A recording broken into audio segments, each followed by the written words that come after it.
ny mofinaina isan'andro atolotry ny mpitandrina rakotina valina maoly.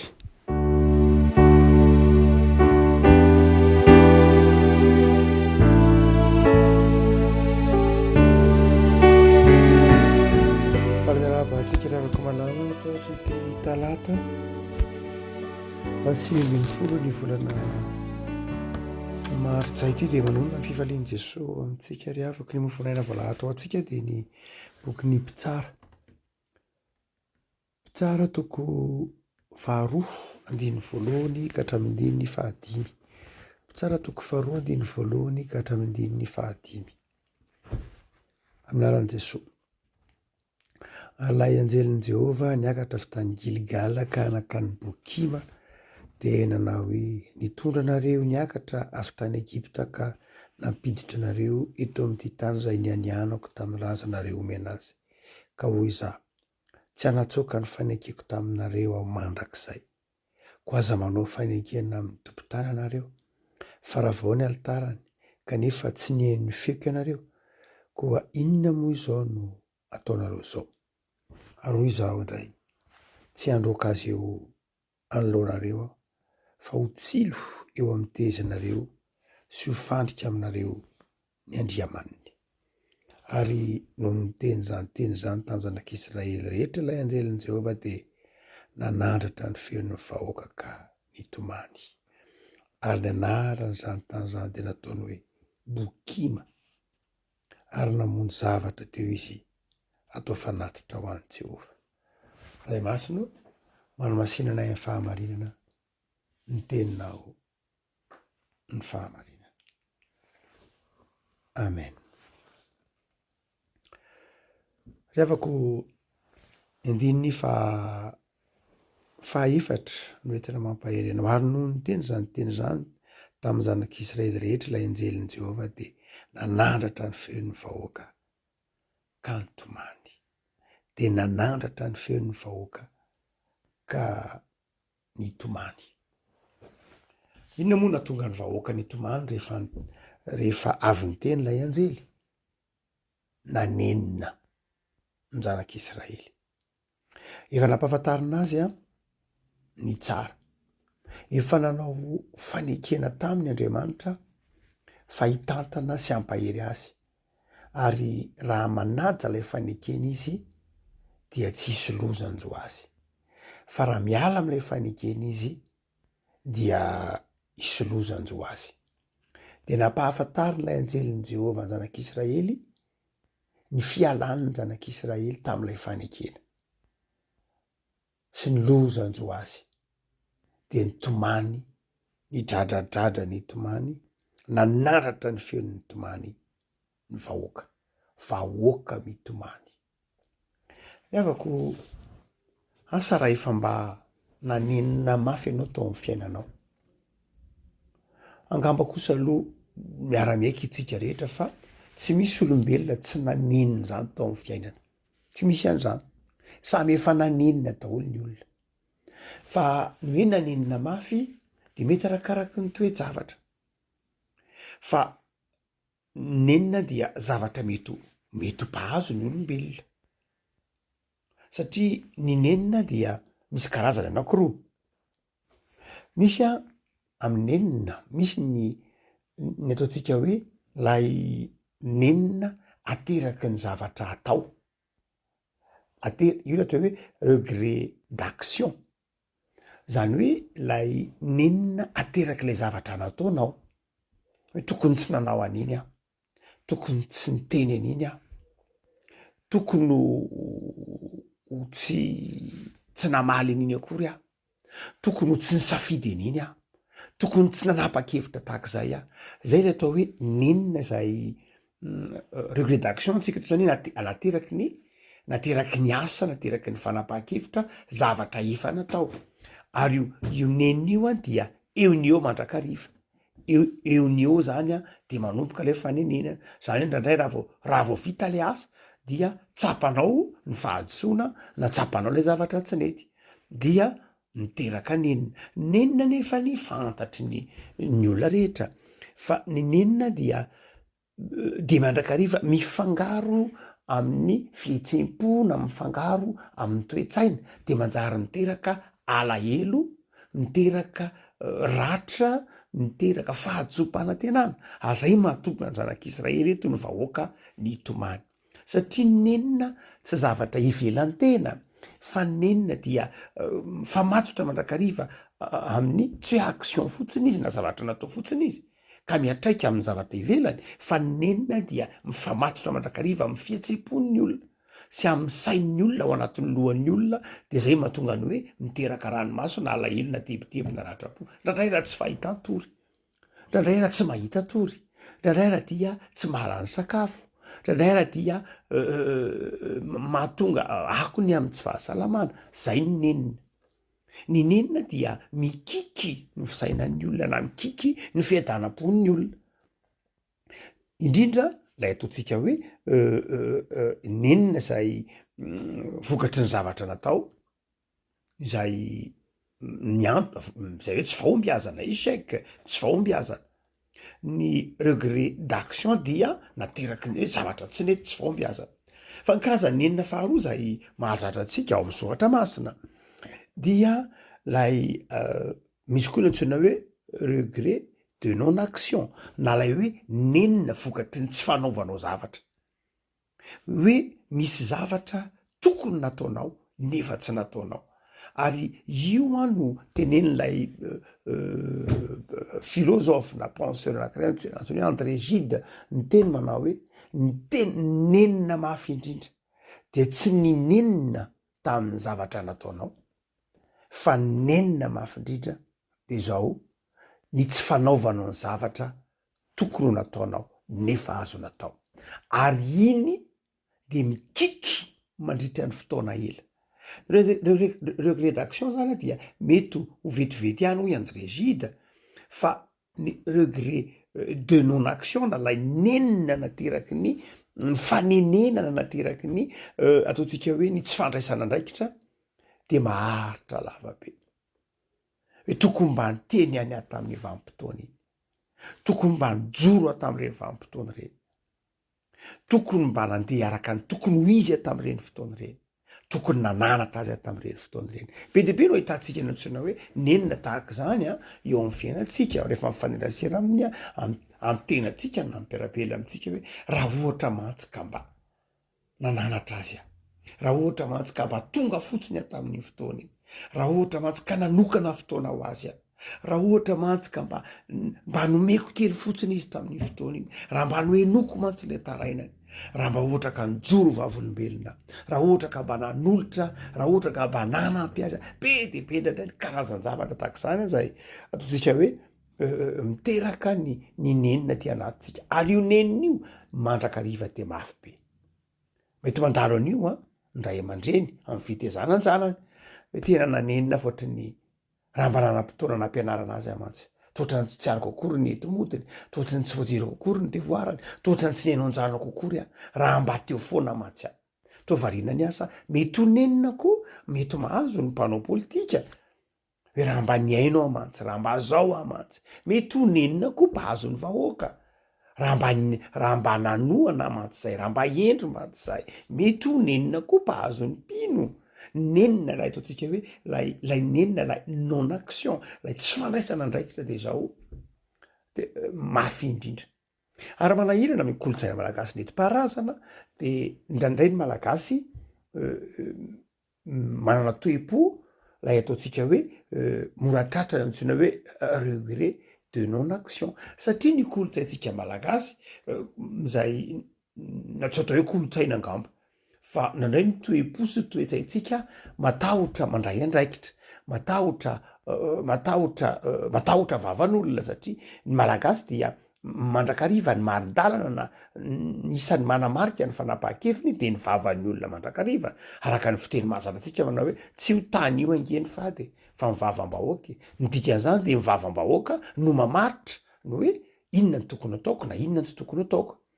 Ary satria ndraindray le vavam-bahoaka tsy voatery ho marina, tsy voatery ho mety, tsy voatery ho tsara, tsy voatery ho ratsy, de zao miainga amin'ny vavam-bahoaka zany no anapahan'ilay olona hevitra. Ary satria ny vavam-bahoaka rehetra mahery dia tsy te hiaritra vavam-bahoaka ilay olona, tsy te hiaritra vavam-bahoaka na ianao zany tsy te hiaritra vavan'olona dia lasa makany am'lay non action zany mandrakarivisika satria matahotra ny olona manodidina atsika de mandrakariva na ny zanatsika io na ninona dia lasa olona zay voataiza ao anatiny antsoina hoe non action tsika zany hoe tsy manao nininona satria ny olona tsy manao nininona de tsy mety diso ny olona tsy manao nininona de tsy voasazy ny olona tsy manao nininona dia tsy bety satria tsy manao action izy de tsy tratra n'lay regret d'action zany izy tsy tratra niny izy satria tsy manao nininona izy saingy rehefa mandeha ny fotoana de zao tsapan'lay malagasy eny any lay nenina lay non action ary zay mahatonga azy manao hoe ndry tohatrany tamin'ny anina ny netiko ndry tam'le ohatran'izao ny netiko ndry satria zay lay regret de non action lasa maratra izy lasa manenina izy dia lasa mitolika am'le lasana izy manao hoe ndry tohatrany tokony zao mantsy ndry tohatrany tamin'ny anina ndry tohatrany lasa zay otria manao hoe ndraindray moratratranyio toejavatra io isika malagasy satria malaina mijoro malaina mandray andraiky ratsy foana nefa na inona de zao ratsy foana ny nenina na manao na ny tsy manao de mety ho nenina mandrakariva eto dia misy lafin-javatra zay nahazo ny vahoaka zanak'Israely na nenina mafy izy na nenina izy tamy lafin-javatra voalohany de zao na nenina izy satria tsy nataony ny tokony natao io zany lay regret de non action tsy najainy ilay fanekena fa ny faharoa de zao misy koa ny regret d'action na nenina izy satria no itsahiny lay fanekena de zay ny natonga lay tena mafy indrindra tamy zanak'Israely satria lay nenina vokatry ny zavatra natao de tao anatiny ary lay nenina vokatry ny tsy fanaovana lay tokony natao de tao anatiny de zay mahatonga an'io andininy io manao hoe teny tomany mafy ny zanak'Israely ny dradradratra ny tomany ny vahoaka satria noentiny tazany zany hoe hoentiny mandrakizay lay nenina lay vokatry ny safidiny noentiny mandrakizay io teneniny zoatra maso manao hoe fandrika aminareo ny andriamaniny ny fanekena nefa de fanekena mandrakizay zany hoe tena teo ampelantanany zanak'Israely ny ho fahasambarana mandrakizay saingy zao ankehitriny de zao lasa anana tsilo mandrakizay izy de ny dradradradra ny tomany izy inona ny vahaolana ry avako inona ny vahaolana eo anatrehany hoe mba tsy hanenina ny olona ary raha tsy maintsy raha ohatra ka lalana diavin'ny olombelona ny tsy mifanenenana ny tsy maintsy hanenina satria olombelona izy inona no ataony inona ataony zanak'Israely amin'ity andiny to ampelantanantsika ety amin'ny andiny 15 ny psikology tsotra de mampianatra atsika manao hoe rehefa manenina ianao mba tsy hanenenanao de makaloha rehefa hanapa-kevitra ianao rehefa hanapa-kevitra ianao andiny satria tsy maintsy satria ny nenina de teraka ny fanapa-kevitra ateraky ny zavatra hoe misy andraikitra ao misy zavatra azonao atao ao dia mba hatonga anao tsy hanenina amy zavatra zay ataonao de zao maka fotoana iainona ny atodoanao iainona ny sainao zay le hoe mieritreritra ny antsoina hoe mieritreritra miaino ny eritreritra amy teny malagasy miaino ny feoan'ny fieritreretana miaino ny tsikeran'ny feoan'ny fieritreretana zay le miaino no zany de manana fotoana eritreretana iainonao ny sainao ny lohanao iainonao ny ao anatin'ny fonao iainonao ny ao anatinao rehetra ao de manana fotoana iainona ny sainao maka fotoana rehefa zavatra mila napa-kevitra dia aza maika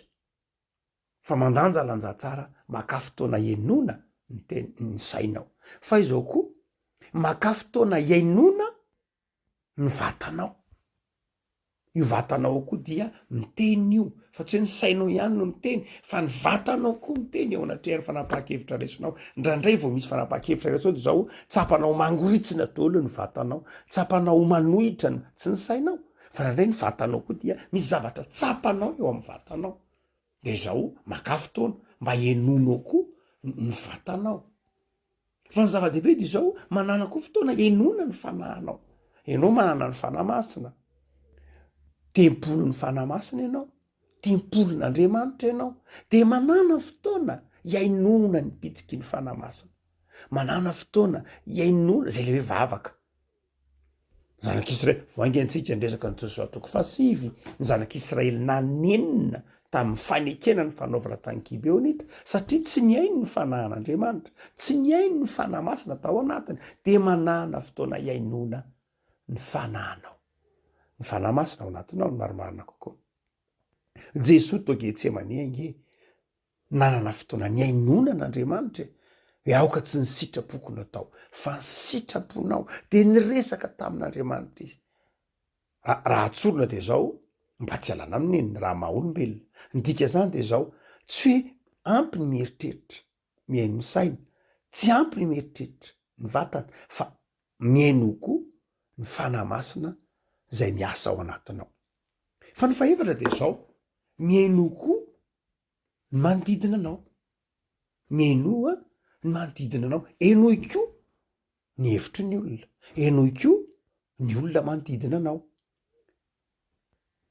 reo telo voalohany dia ao anatinao fa ny faefatra de zao misy koa ny olona manodidina anao misy ny zava-mitranga manodidina anao ny zava-poary ny olona rehetra manana fotoana iainona ny olona manana fotoana iainona ny fianakaviany manana fotoana iainona ny namanao ary tsy maninona manana fotoana iainona ny fahavalonao manana fotoana iainona ny olona tsy dianao manana fotoana iainona ny olona mety ho makahalanao mihitsy aza zava-dehibe rehefa koa malala mba hialana amin'enina ny dikan'izany de zao zava-dehibe ny fiainona ny tenanao ny fiainona n'Andriamanitra sy ny fiainona ny hafa rehefa vita zay de izao manapa-kevitra ianao saingy zao indraindray misalasala eo anatrehan'le fanapaha-kevitra ny olona mety misalasala anao anatrehan'ny fanapaha-kevitra mazava io ary rehefa ny zavatra mampisalasala anao de zao misalasala eo anatrehan'le fanapaha-kevitra de zao tsy misy ratsy tsy misy sala zany le fanapaha-kevitra rehefa avy nandalo an'reo dingan'ireo ianao avy ny aino ny vavaka ny aino ny fanahy masina ny aino ny olona manodidina anao ny ain'ireo olona zay iverinao toteny sy endry sy manan-tsaina de zao mbola misalasala ianao inona ary ny raisika am'ty fanapaha-kevitra ty de zao aza donona fa mitovy hery zany le zavatra anakoroa la napahanao hevitra mitovy hery izy zany tsy misy tsara tsy misy ratsy fa mety ho point de vue na zavatra ataontsika hoe fomba fijery fotsiny mety ho mahasamy hafa azy tsy misy tsara izy tsy misy ratsy izy ndika zany de izao rehefa eo anatrehany zay karazana ataontsika hoe fanapaha-kevitra tsy de hita mazava tsy hitanao mazava ny maharatsy sy mahatsara anankiray ohatrany tsy de misy tompo tsy de misy ana de zao rehefa tena ndray fanapaha-kevitra ianao de zao aza manenina tsony zay zany efa avy ny aino efa hitanao fa hoe matoty misalasala de misy zavatra matoa misalasala de misy zavatra ohatr' zao de tsy tokony ho anenina tsony ianao avelatsika zay fomba fijery mahazatra ataontsika hoe ireo kotra tsotra reo mpanolontsaina tsotra zay ny fomba fijeriny fa izao baiboly de manana zay fomba fijery manokana koa nefany raha ohatra ka ataovy hoe nisy zavatra eo anoloan'lay nenina hoe ny safidy ianao de nanenina ihany ianao tsy maintsy nanenina ianao zany satria mety nisy tsy nety ny natao na nisy tsy nety na nisy natao nisy tsy natao nefa tokony natao de manenina isika na manenina ianao tahaka ny zanak'Israely de ina ny vahaolana de zao manoloana ataontsika hoe regret d'action zany hoe raha nisy zavatra nataonao nisy action zany nisy zavatra natao zany ka zay le miteraka nenenina vokatry ny safidy na efa nandanjalanja efa ny aino na fakafaka de mbola diso ihany mbola misy tsy mety ihany de manenina de zao ny voalohany de zao mandehana mifona am'ilay olona zay am'le actionanao satria le actionanao iny anteraka fahasimbana teo amin'ny manodidina anao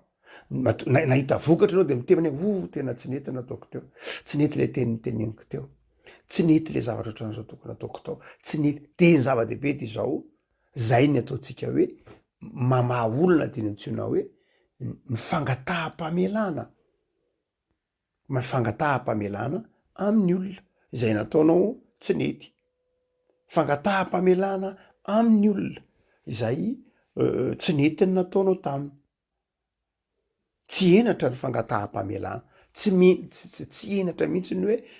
manasitrana ny fangataham-pamelana hoe tena diso aho, manafaka anao am'ilay neniny zay, fa am'ilay hoe misy zavatra tokony nataonao koa nefa tsy nataonao de zao azonao atao koa mialatsiny amin'ny olona mialatsiny a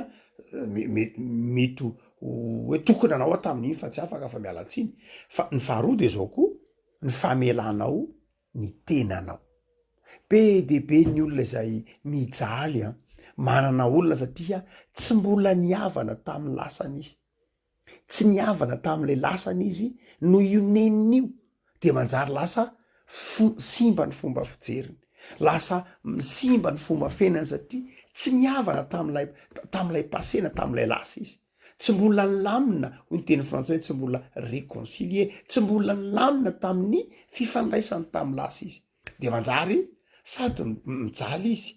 no mampijaly teny no ndraindray mampijaly ny afako no zany de zao ny vahaolana de zao eo natrena ntsona hoe ny fanenenana na nenina de zao mila mangata-pamelana amin'ny olona ianao ary mila mahay mamela ny tenanao. Fa izao rehefa ko malala ino nataon'ny zanak'Israely midika an'ilay teny hoe ny tomany mafy ny vahoaka de zao nangata-pamelana tamin'ny tenany izy, ny ranomasony ny zanak'Israely lay teny hoe bokima de zao lay ranomasony zanak'Israely de zao ny fona tamin'ny tenany izy, zany hoe toy ny io le teneny malagasy hoe manongo tena, io le teny malagasy hoe mikapoka ny tena, hoy Paoly manao asiko mafy ny tenako, zany hoe lay nenina de zao nangata-pamelana tamin'ny tenany izy, nangata-pamelana tamin'ny tenany izy, ary inona na dikan'ilay ranomasy koa de nangata-pamelana tamin'Andriamanitra izy, ary lay vahoaka ny tomany de zao niaraka nangataka fifamelana izy. Rehavako malala manoloana ny nenina ary de zao tsy misy afa-tsy ny vahaolana de zao ny famelanao ny tenanao, ary zay natonga zanak'Israely eto ny tenana hoe namono fanatitra atao ho an'ny Jehovah izy, rehefa avy ny teny Andriamanitra de tsy niteny izy de zay zany Andriamanitra ko efa zay zany voakapokako zay zany, fa zao nanatona an'Andriamanitra izy de nitondra lay ranomaso, nitondra lay bokima, nitondra lay ifangiry virina vokatr'ilay nenina, vokatr'ilay fahotana, nitondra zany teo amin'Andriamanitra zay le fanatitra, noentina teo amin'Andriamanitra hoe nanenina zay Andriamanitra tam'izay tokony nataonay fa tsy nataonay, tam'izay nataonay fa tsy mifanaka tamin'ny sitraponao, manongo teny zay, izay rehetrireto manongo teny, mangataka famelana, mangataka fifamelana de mba mamelana de mamela ny tenanay koa zay ny dikan'ilay fanatitra. Ary ankehitriny afaka malala mo aty amin'ny testamenta vaovao tsika am'izao ataontsika hoe vanim-potoanany kareny zao, iza moa le fanatitra tsara indrindra? Jesoa. No zany dia rehefa tonga am'izay fotoana mety hoe nanenenanao satria misy zavatra tsy mety nataontsika tsy anjely akory, mety amin'ny fanapahan-kevitrytsika raray mitanily sika amin'ny tenatsika de misy fanambadrakariva nenina de zao azakify. Ny zava-dehibe de zao manatona an' Jesoa lay fanatitra zay ambara amin'ny bokyny mpitsara eto de nitomany ny vahoaka, ary rehefa avy nitomany anao satria nanenina de zao mandehany eto amin'ny hazo fijalian'i Jesoa, ary rehefa avy tonga anao amin'ny hazo fijalian'i Jesoa iny de mifalia am'izay fa efa nentin' Jesoa to amin'ny hazo fijaliana de mifalia am'izay fa sitrany ianao. Zay le hoe nanao fanatitra ny zanak'Israely de sitrany izy am'izay na inona nenina mafy ataonao de zao rehefa entinao amin'ny hazo fijalian'i Jesoa io de tonga lesona de manjary moteur manjary hery manosika anao ndray amin'ny ho avy na inona rehefa entinao eo amin'ny azo fijaliany Jesosy Kristy tompo de tonga lesona ary manjary hery manosika anao hiaina amy zava-baovao amin'ny ho avy fa izao ekeo lay tsy mety ekeo fa mety ho diso ianao ekeo fa mety diso ny fanapaha-kevitrao fa izao ny zava-dehibe de tsy zay ny famelanao ny tenanao fanekenao fa mpanota fanekenao fa tsy mendrika fanekenao fa manapetra de zao mandehana midodododo mandoalika amin'ny azo fijaliany Kristy ary rehefa tonga ao ampotony azo fijaliany Kristy ianao raisiny Jesosy izay fanenenana izay fanekenany fetra izay hoe tsy vitako ty de sitraniny Jesosy zay ny dikany azo fijaliany Kristy nitondra ny tsy fahatanterantsika rehetra de manjary sitrarenao ary afaka miaina amy fiainana vaovao nandalo an'izany Paoly de zao nanenjika ny fiangonana fa nentiny teo amin'ny azo fijaliany Kristy naneniny izy de tonga olom-baovao inona moa tsy efa natao koa Paoly nandalo an'izany Petera nitomaniny dradradratra rehefa naneniny akoho nanenina mafy Petera fa niona tamin'ny azo fijaliany Kristy izy nandalo an'izany Davida fa rehefa nibebaka nanenina ka nanatona an'Andriamanitra de sitra no zany de mpanompon'Andriamanitra be dehibe reo mpanompon'Andriamanitra tsy hanao rery akory ny mety ho manenina fa mety be dehibe ny olona manenina fomba ny olona nofo mety mandalo an'izany ny olona rehetra fa izao ny zava-dehibe de nentinao aiza le nenina misy neniny sasany naleviny any amin'ny lasa any ka raha alevina any amin'ny lasa iny de mipotra foana de miteraka areti-po areti-tsaina miteraka areti-panahy mihitsy ary indraindray ary mety tonga aretin'ny vatana ny olona zany de zao mety ny baiboly de manaiky fa mety manenina ianao fa zao fotsiny nentinao aiza le fanenenanao nentinao aiza le fahatsapahanao tsy fahatanterahanao nentina ataon'i Jesosy ve fa raha nentina ataon'i Jesosy iny de hoy Paoly manao hoe ny zavatra rehetra miara-miasa aso zay tian'Andriamanitra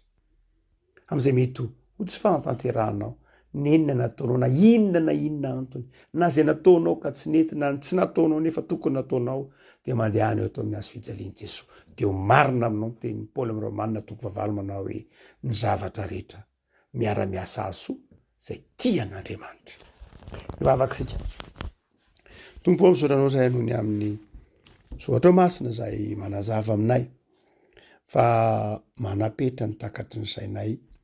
manapetra ny vitanay manapetra koa zay mety hainay ka manjary ndrandray zay manenina satria ndrandray baikony ny saina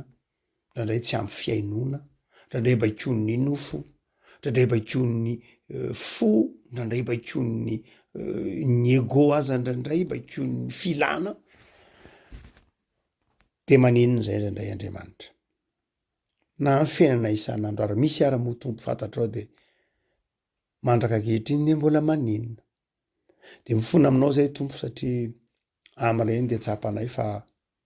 tsy tena ny haino anao zahay tahaka ny zanak'Israely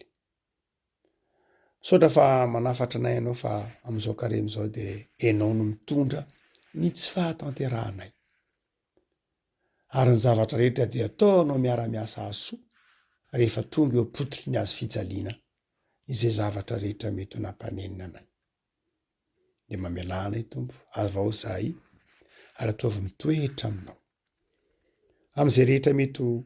tsy nentina ataonay ny fanenenanay de efa nentina teo aminao Jesosy de sitrano zahay mbola mahana fifaliana sy fiadanana am'izao karemy zao misaotra Jesosy ny famelan-keloka tolotrao sy ny fanasitranao menao amen